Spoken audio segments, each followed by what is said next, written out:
Never expected to be sitting in this dim law office, staring at words that somehow hurt more than all the years of subtle cruelty combined.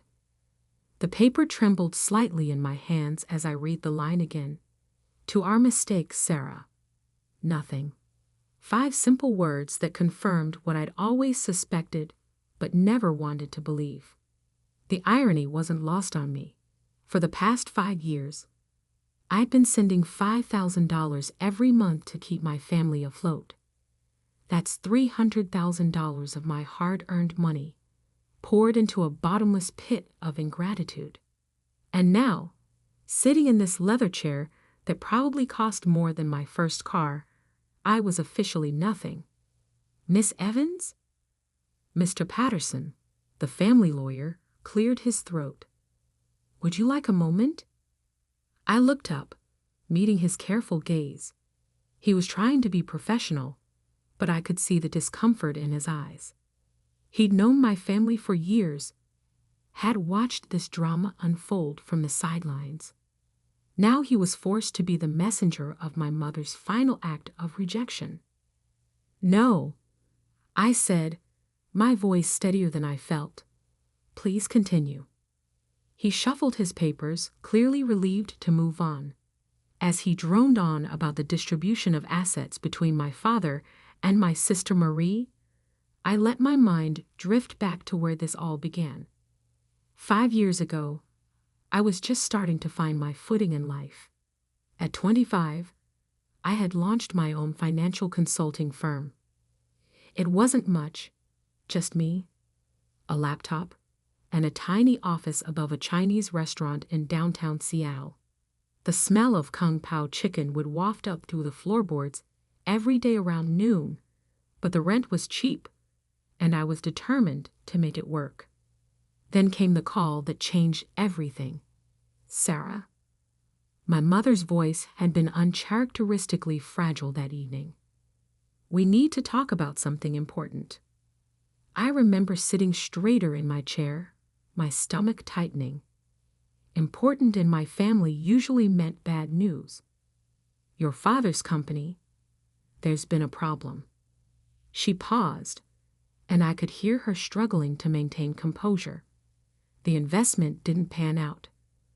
We're going to lose everything. The investment. I'd warned them about that. Dad's company had sunk most of their capital into a risky venture, despite my advice against it.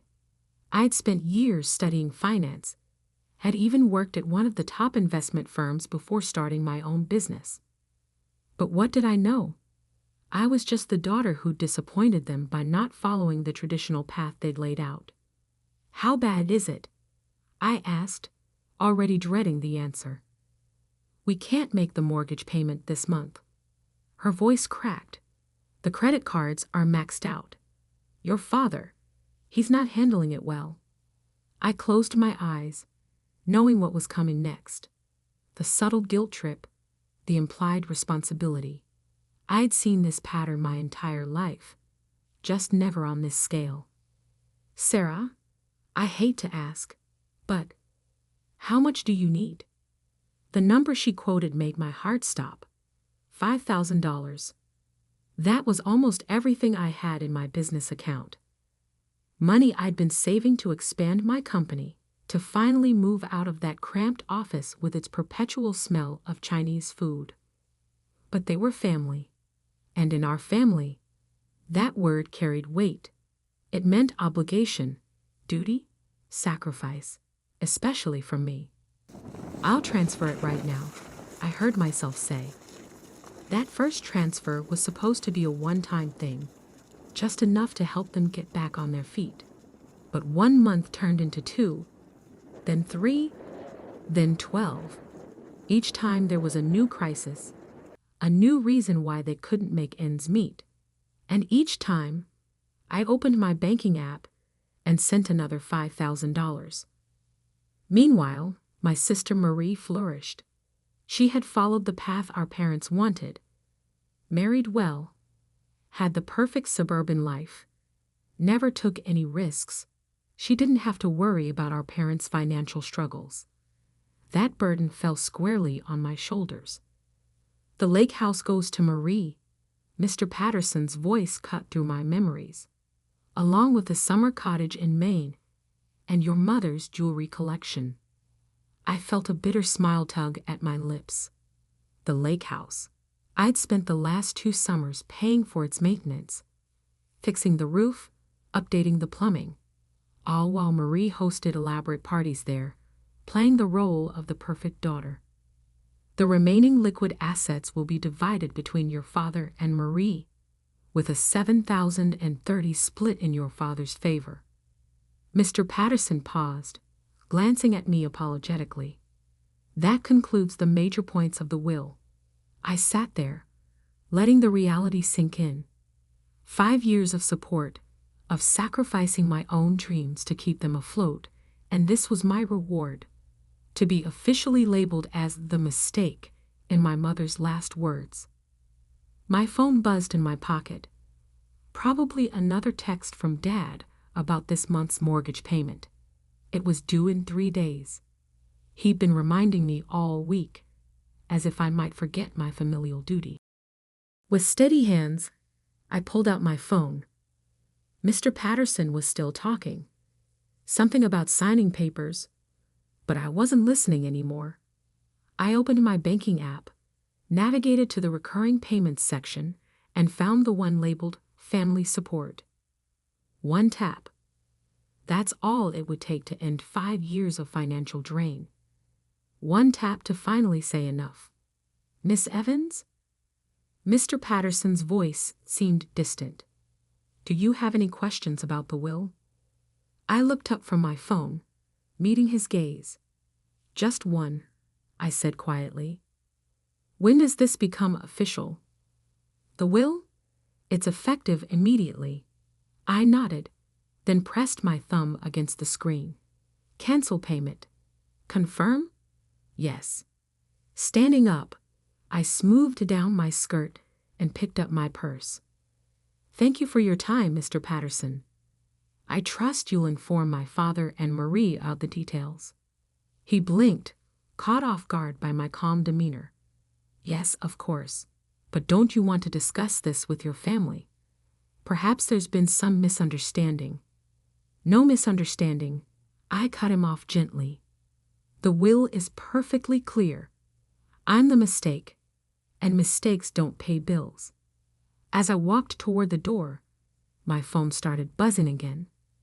Dad's name flashed on the screen, probably wondering why I wasn't answering his texts about the mortgage. For the first time in 5 years, I hit decline. Outside, Seattle's perpetual rain had stopped, leaving the air crisp and clean. I took a deep breath, feeling lighter than I had in years. My mother's final words had hurt, yes, but they'd also freed me.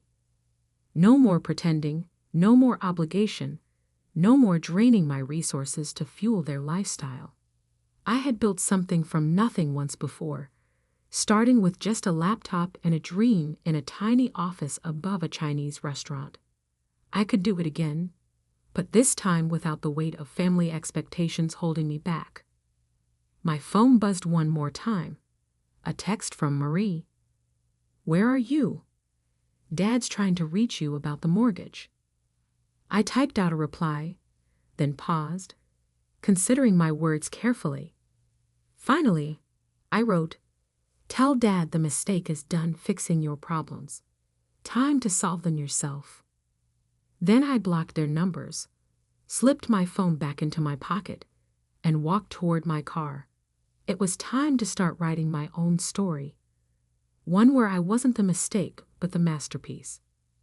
But this was just the beginning. What I didn't know then was that my family's reaction to being cut off would spark a chain of events that would change everything. Their desperate attempts to regain control, their manipulation tactics, and ultimately, their shocking discovery about who I'd become while they were busy dismissing me. All of that was yet to come.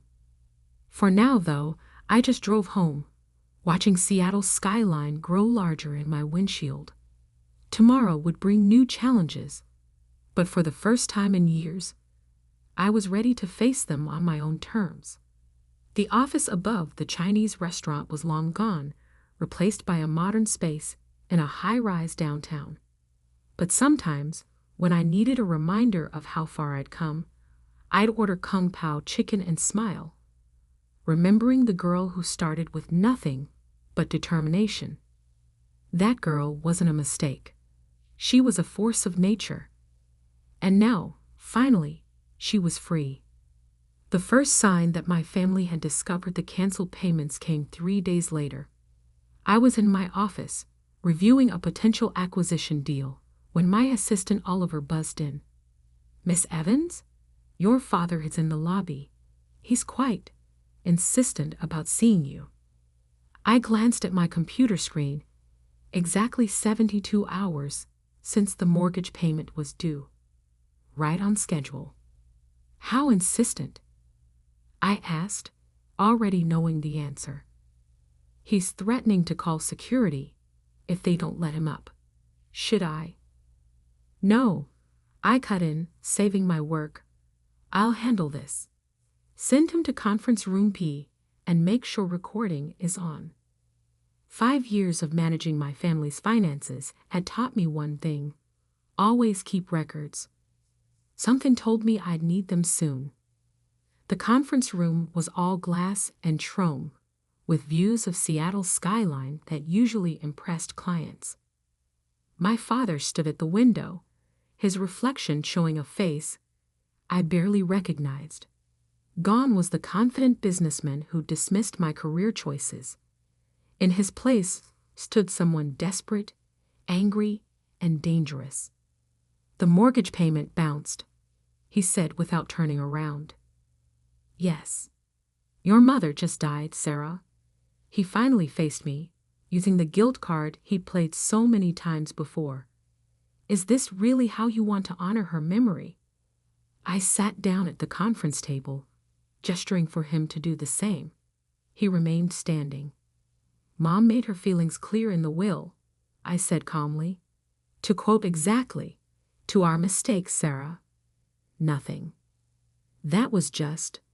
He waved his hand dismissively. "Your mother was upset about some things.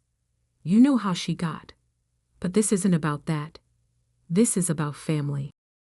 "Family," I repeated the word slowly.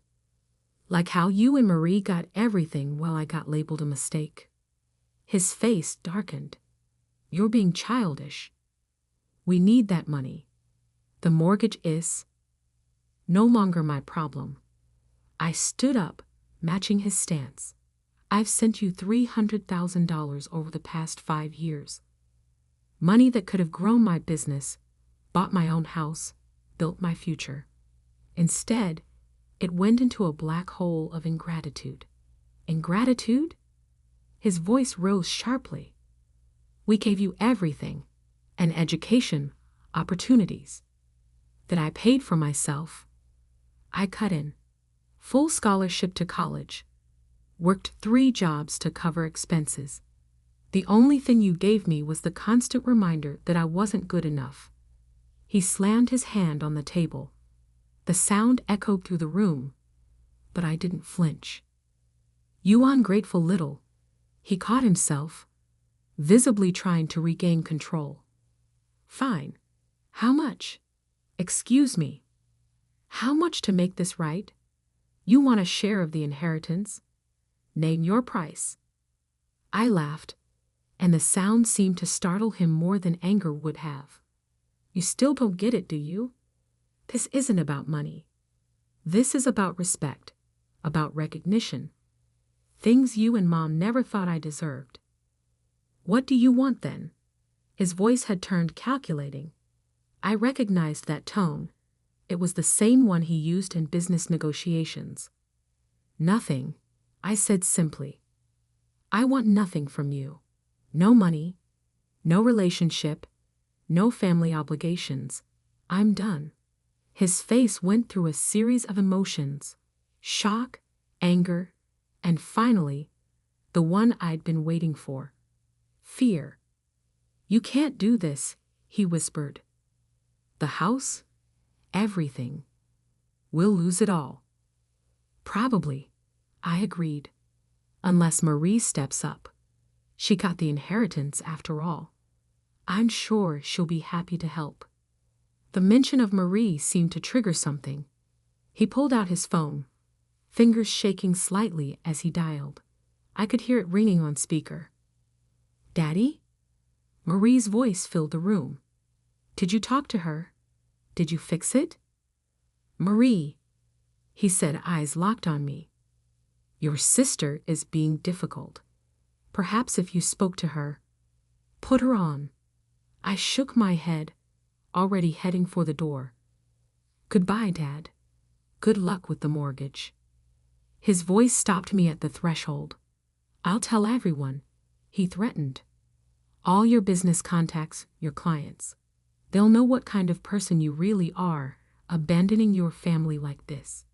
I turned back, smiling. Go ahead. Tell them how your younger daughter paid your bills for 5 years while you gave everything to her sister. Tell them how you labeled her a mistake in her mother's will. Tell them exactly why she finally said enough. I closed the door on his stunned face, but I could still hear Marie's voice through the glass. Daddy? What do we do now? Back in my office, I'd buzzed Oliver. Cancel all my appointments for the rest of the day. And Oliver? If any of my family members try to come up again, call security immediately. Yes, Miss Evans. Also, your sister Marie has called 6 times in the last hour. Block her number and send in the acquisition papers for the Thompson deal. I need something to focus on. I spent the next few hours buried in work, but my phone kept lighting up with messages from unknown numbers. My family trying to reach me through different lines, each one more desperate than the last. Sarah, please. We'll lose everything. This isn't what Mom would have wanted. You can't just abandon us like this. The bank is threatening foreclosure. I blocked each number methodically, but one message from Marie made me pause. Fine. Be that way. But don't come crying to us when your precious company fails. Nobody succeeds alone. She was wrong about that. I had succeeded alone. Every step of the way, from that tiny office above the Chinese restaurant to my current success. I'd done it without their help. In fact, I'd done it despite their constant undermining. That evening, I stayed late at the office, watching the sun set over Elliott Bay. My phone had finally gone quiet, but I knew this wasn't over. My family wasn't used to being denied anything, especially by me. They would escalate, try to find ways to pressure me, attempt to use my business contacts against me. What they didn't know was that I was prepared. 5 years of supporting them had taught me to document everything. Every transfer, every text message begging for money, every email promising it would be the last time. I had it all safely stored away. I also had something else they didn't know about: leverage. The Thompson deal I was reviewing wasn't just any acquisition. It was for a property management company that happened to handle several of Dad's business properties. Properties that were already struggling due to his financial mismanagement. If they wanted to play hardball, they'd learn that the mistake had learned a few tricks of her own. My computer pinged with an email notification. It was from Mr. Patterson, the family lawyer. Miss Evans, your father has requested a family meeting to discuss recent developments. He suggests tomorrow at 2 p.m. at the Lake House. Marie and her husband will be present. Please consider attending to resolve this situation amicably. Regards, James Patterson. I hit reply. Mr. Patterson, thank you for the invitation, but I must decline. As the Lake House now belongs to Marie, I have no right to be there. As for resolving the situation, I believe Moms will make everything perfectly clear. Best regards, Sarah Evans, CEO, Evans Consulting Group. I added my full title deliberately. Let them see what the mistake had built while they were busy dismissing her. Just then, Oliver knocked on my door. "Miss Evans? You should see this." He handed me his tablet, open to a local business news website. The headline made my blood run cold. Evans Drama. Local BUSINESSNAMAN. ACUSES. THEUEHER. A financial abandonment. There was my father, quoted extensively about how his ungrateful daughter had cut off support for her grieving family, how I'd taken advantage of their trust, then abandoned them in their time of need. The article even mentioned my company by name. So this was their play. They thought they could shame me back into line, damage my business reputation until I had no choice but to give in. What they failed to understand was that shame only works if you accept it, and I was done accepting their version of reality. I handed the tablet back to Oliver. "Call PR. It's time to tell our side of the story." The next few days would change everything. My family thought they could pressure me into submission, but they were about to learn that the daughter they dismissed for so long had become someone they couldn't afford to antagonize. Their attempts to damage my reputation would backfire spectacularly, leading to revelations that would shake our family's foundations. But that was tomorrow's battle. For now, I had work to do, starting with a call to the Thompson Group about accelerating our acquisition timeline. The PR war my father started backfired spectacularly within 48 hours. I hadn't planned to make our family drama public, but since he opened that door, I walked right through it. My company's PR team released a simple statement, a detailed record of every payment I'd made to my family over the past 5 years, alongside a copy of the relevant section of my mother's will. No emotional commentary, no accusations, just cold, hard facts with a single question at the end. Who really abandoned whom? The public response was immediate and overwhelming. Local business forums exploded with discussions. The same news outlet that had published my father's accusations now ran a follow-up piece. Family financial abuse. The dark side of filial obligation. But I wasn't done yet. "The Thompson acquisition papers are ready," Oliver announced, placing a thick folder on my desk. "They're offering a 15% discount if we close by the end of the month." I smiled, opening the folder. Thompson Properties managed 60% of my father's business real estate. Once this deal went through, I would effectively become his landlord. "Schedule the signing for next week," I said, then paused. "And Oliver?" "Make sure my father receives an invitation. He should know who his new property manager is going to be." The next few days passed in a blur of activity. My family tried everything to regain control. Marie showed up at my office twice, only to be turned away by security. My father attempted to contact my major clients, but my reputation for integrity spoke louder than his desperate accusations. Then came the text that changed everything. It was from my father's business partner, Michael. "Sarah, you need to see this. Your father's trying to sell the company." Attached was a photo of a contract. My father was planning to sell his remaining business assets, at a fraction of their worth, to a holding company I'd never heard of. It seemed desperate, until I looked closer and recognized Marie's husband's signature on the incorporation papers. They were trying to hide assets. I forwarded the evidence to my lawyers, then made a call to the one person who could help me understand what was really happening. An hour later, I sat across from Michael in a quiet cafe 3 blocks from my office. He looked tired, older than his 50 years.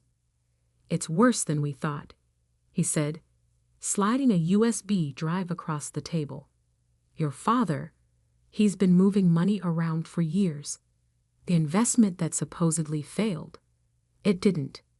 He shifted the profits to offshore accounts, then claimed bankruptcy to avoid paying investors. I felt the blood drain from my face. That's fraud. Michael nodded grimly. The SEC's been sniffing around. Your father knew. It was only a matter of time before they found something. That's why he needed your money, to cover the gaps in the books. And now that I've cut him off, he's desperate.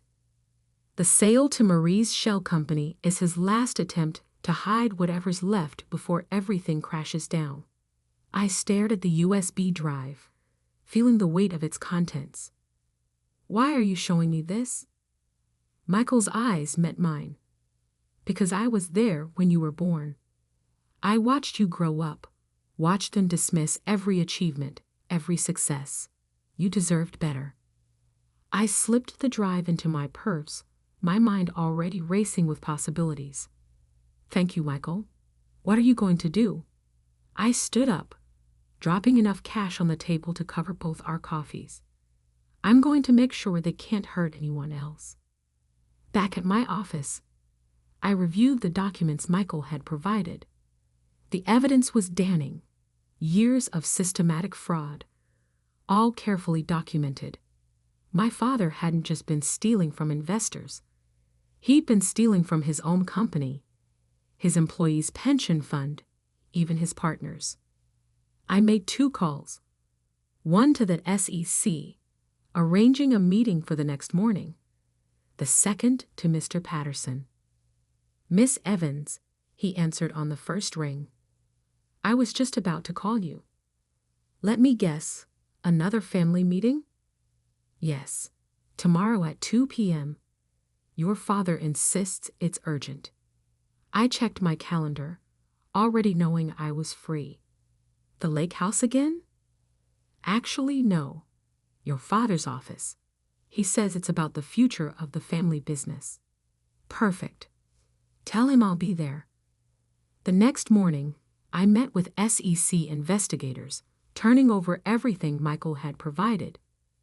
They were particularly interested in the attempted asset transfer to Marie's shell company. At 2 p.m. sharp, I walked into my father's office building for what I knew would be the last time. The receptionist directed me to the main conference room, where I found my father, Marie, her husband James, and Mr. Patterson already waiting. Sarah, my father stood, attempting a smile. Thank you for coming. We have a proposition that could benefit everyone. I took a seat, noting the thick contract in front of Marie. I'm listening. We're restructuring the family business, he began. Marie and James have created a new holding company. We want to transfer all assets to this new entity, with you receiving a 15% stake. In return, we need you to resume me the monthly payments and publicly retract your recent statements. I picked up the contract, pretending to read it carefully. And if I refuse, Marie leaned forward. Then you get nothing. No stake in the company, no share in any future profits. You'll be completely cut off from the family fortune. What family fortune? I asked quietly. The one Dad hid in offshore accounts, or the one he stole from his investors. The room went deadly silent. My father's face turned pale. What are you talking about? Marie demanded, but I could see fear creeping into her eyes. The SEC is very interested in that question, I said, standing up. In fact, they should be arriving any minute now. I had a fascinating meeting with them this morning. The sound of elevator doors opening echoed down the hall, followed by multiple footsteps. You didn't, my father whispered. Actually, I did. But don't worry, I made sure they got everything. The offshore accounts, the fraudulent bankruptcy, even this latest attempt to hide assets through Marie's company. Consider it my final gift to the family. The conference room door opened. 3 SEC agents entered, followed by 2 police officers. Henry Evans? One agent stepped forward. We have a warrant for your arrest. What happened next seemed to unfold in slow motion. My father, trying to delete something on his phone before an agent snatched it away. Marie, screaming that I had no right, that I was destroying the family. Her husband, attempting to flee before being stopped at the elevator. Mr. Patterson just sat there, shaking his head slowly. I should have known, he muttered. All those years of meticulous record-keeping. I watched as they led my father away in handcuffs, Marie and James following shortly after as material witnesses. The family empire, built on lies and manipulation, crumbled in less than an hour. Outside, reporters had already gathered. Someone must have tipped them off. As I walked to my car, I heard my father's voice one last time. Sarah, you can't do this. We're family. I turned back, meeting his eyes. No, Dad. I'm just the mistake, remember? And this mistake just corrected a lot of wrongs. 3 months later, I sat in my office, reviewing the final report from the SEC investigation. My father had been sentenced to 15 years for fraud and embezzlement. Marie and James got lighter sentences for their roles in the attempted asset concealment. The lake house and other properties were seized and sold to repay investors. Oliver knocked on my door. Miss Evans? The Thompson deal is complete. You now officially own the management rights to all former Evans Properties buildings. I nodded, closing the SEC file. Schedule a meeting with the tenants. I want to discuss modernization plans and potential rent adjustments. Also, he hesitated. There's a letter from your father. I held out my hand, taking the prison-stamped envelope. Inside was a single page. Sarah, I understand now what you meant about respect, about recognition. I'm sorry it took losing everything to see what we had in you. Dad, I folded the letter carefully and placed it in my desk drawer. Maybe someday I'd respond, but not today. Today, I had a company to run and a future to build. My phone buzzed, a text from Michael. Saw the Thompson deal announcement. Your grandfather would be proud. I smiled, remembering the only family member who had ever believed in me. He'd called me his $1,000,000 mistake once, teasing my parents about their short-sightedness. Looking out over the Seattle skyline from my office window, I realized he was wrong. I wasn't $1,000,000 mistake.